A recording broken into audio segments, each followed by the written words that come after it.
Mistulang reality show na ang mga ganap ni Kim Chiu at Paolo Avellino na sinusubaybayan ng kanilang mga Kim Pao fans kahit saan magpunta ang dalawa.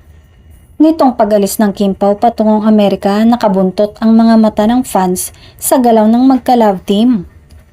Pinusuan ng mga netizen ang matcha outfit ng dalawa sa airport na pareho daw at tila pinag-usapan kung anong isusuot nila pag alis ng bansa.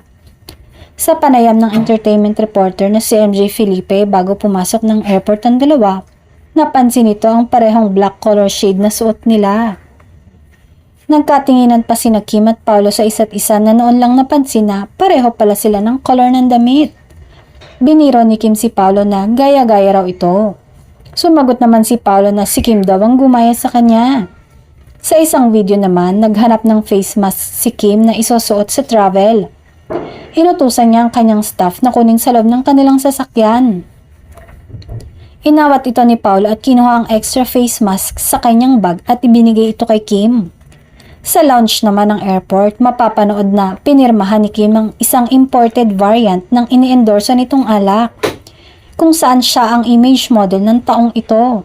Ngayon, nasa kalagitnaan ng promo rin ng pelikula ng Kim Pao na My Love Will Make You Disappear na tinututukan rin ng lahat ng galaw ni Kim at Paolo. Ang kaibahan nga lang, hindi bumaba ang energy level ni Kim na laging nakangiti at nakabungisngis sa lahat ng oras.